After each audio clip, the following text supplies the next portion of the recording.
तो दोस्तों आपका स्वागत है आपके इस चैनल में कार कॉल में। एक बार फिर से मैं गौरव हाजिर हुआ हूँ आपके लिए एक नई बाइक लेकर। नई तो नहीं है ये, लेकिन एक ऐसी बाइक लेकर जो कि एक मिडिल क्लास फैमिली के लिए अवतार या फिर एक बहुत बड़ा गेम चेंजर साबित हो सकती है या हुई है कभी। ये सारी बातें हम जानेंगे इस पैशन प्रो i3s के बारे में कि कैसी है ये बाइक, कैसी चलाने में, क्या क्वालिटी ये देती है, राइडिंग क्वालिटी क्या है, कितना एवरेज है, माइलेज है, मेंटेनेंस कॉस्ट क्या है और आराम मिलता है कि नहीं मिलता है। वो सारी चीज़ें हम जानेंगे आज के इस व्लॉग में। तो दोस्तों मैं अधिकतर अपनी सिटी में देखता हूँ, मेरठ का मैं रहने वाला हूँ। यहाँ पे हर दूसरे आदमी के पास ये बाइक मुझे दिख जाती है पैशन प्रो, इसीलिए मैं आज इसको सिलेक्ट करके लाया हूँ। और काफ़ी व्यूअर्स ने कमेंट में बोला था कि पैशन प्रो और होंडा शाइन के बीच में मुझे बताइए कि क्या है। कंपैरिजन मैं कर नहीं पाया क्योंकि वो होंडा शाइन अभी फ़िलहाल बाहर गई है और पैशन प्रो आ गई थी, तो सोचा कि एक वीडियो बना दूँ। आप कमेंट करके बताना कि आप अपने शहर में कौन सी बाइक ज़्यादा देखते हैं या फिर आपके पास कौन सी बाइक है।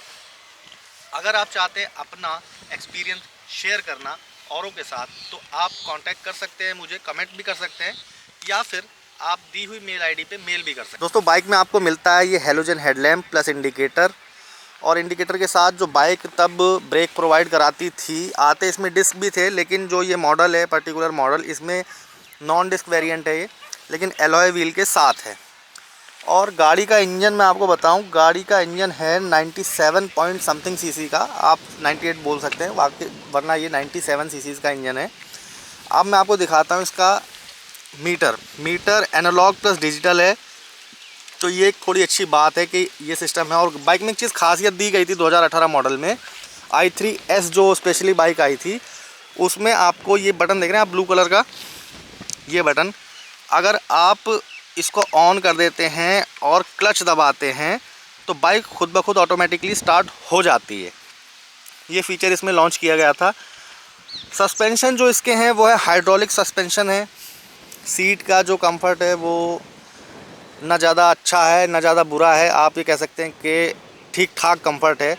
बात करूं अगर इसके माइलेज की, उससे पहले बात करेंगे फ्यूल टैंक कैपेसिटी की कि 10 लीटर का इसका फ्यूल टैंक की कैपेसिटी है, 10 लीटर पेट्रोल इसमें आ सकता है। गाड़ी के पावर फिगर के बारे में अगर मैं दोस्तों बात करूं तो गाड़ी पावर जनरेट करती है 8 Nm का टॉर्क 5000 RPM पे, मैक्स टॉर्क है 8 Nm का, और 8 PSI की पावर इसकी जनरेट करती है। तो बाइक उतनी पावरफुल नहीं है जितनी कि होंडा शाइन वगैरह बाइक जो अभी आई हैं 125 सीसी में, उसके हिसाब से तो पावरफुल नहीं है, लेकिन एक नॉर्मल यूसेज के लिए बाइक काफ़ी अच्छी है। अब बात करते हैं इनके ऑनर से कि उन्होंने क्या बताया था, वो मैं आपको बातें बताऊंगा कि इसके बाइक के ऑनर ने इस गाड़ी के बारे में क्या क्या बताया, तो वो सब हम जान लेते हैं कि मेंटेनेंस कॉस्ट वगैरह क्या क्या आई। तो दोस्तों मैं बात बताना चाहता हूं आपको कि बाइक के मेंटेनेंस के बारे में। बाइक के मेंटेनेंस की ऐसी हालत है कि आप यकीन नहीं करेंगे कि बाइक का अगर आप इंजन ऑयल चेंज कराते हैं और बेसिक चेकअप के साथ जो बाइक की मेंटेनेंस कॉस्ट पड़ती है हर 4 महीने 3 महीने के लगभग में, तो वो पड़ती है 500 रुपये, 500 से 600 रुपये। अगर आप बाहर से सर्विस कराते हैं, अगर आप सर्विस सेंटर पे सर्विस कराएंगे तो 1000-1500 कॉस्ट वेरी कर जाएगा, लेकिन आप बाहर से कराते हैं तो 500 रुपये के अंदर ये बाइक सर्विस हो जाती है। और ये बाइक जो फ़िलहाल माइलेज दे रही है ऑनर को, जब मेरी बात हुई थी उन्होंने मुझे बताया था, तो ये 50 का माइलेज निकाल देती है, 50 से ऊपर उनको इसमें मिला नहीं है। तो कम सीसी होने के बावजूद अगर बाइक 50 से ऊपर माइलेज नहीं निकाल रही, एक नेगेटिव बात है, एक नेगेटिव कौन मान सकते हैं इस बाइक का कि कौन वाली बात है। लेकिन 50 का माइलेज भी कुछ ज़्यादा बुरा है नहीं। क्यों? वो इसलिए नहीं है बुरा क्योंकि ये जो बाइक है, पर्टिकुलर बाइक मैंने भी रखी थी 2009 के करीब रखी थी, जब पैशन रिलीज़ हुई थी। पैशन प्रो का एक मॉडल आया था, अपडेट आया था। तो उस बाइक की खासियत थी दोस्तों कि उस बाइक को मैं कितना ही रफ ड्राइव करता था उसका एक फिक्स्ड माइलेज था, तो वो उस फिक्स्ड माइलेज से नीचे कभी माइलेज देती ही नहीं थी। मान लीजिए अगर मैं उसको 80-90 भी भगा रहा हूँ तो उसका माइलेज 50 का ही मुझे मिलता था, मतलब इन दी एंड जब सब कैलकुलेट कर लेता था तो 50 का माइलेज मिलता था।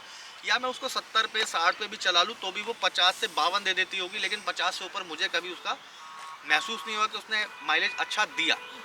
तो इस बाइक की जो है परंपरा है, ये इसने लेगेसी को कंटिन्यू करा है कि इनका एक फिक्स्ड माइलेज होता है। अंडर पावर होने के बावजूद भी आप इससे ये उम्मीद ना करें कि 70-80 का या 60-65 का एवरेज दे देगी।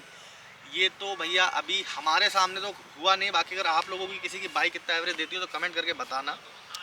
तो ये कुछ बात थी इसके फिगर्स के बारे में कि ये पावर कितनी जनरेट करती है, क्या इसका परफॉर्मेंस है। और ये बाइक बेसिकली वो लोग लेते हैं जिनको A to B पॉइंट जाना होता है, जैसे कि जॉब वाले बंदे हुए या फिर लोकली कहीं जाना आना है, किसी का काम है, बिजनेसमैन बंदे हुए कि लोकल जाना है सिटी के अंदर, उस पर्पज़ से बाइक काफ़ी अच्छी है। एवरेज आप इससे ज़्यादा एक्सपेक्ट मत करना। मेंटेनेंस कॉस्ट 500-600 रुपये मैक्स।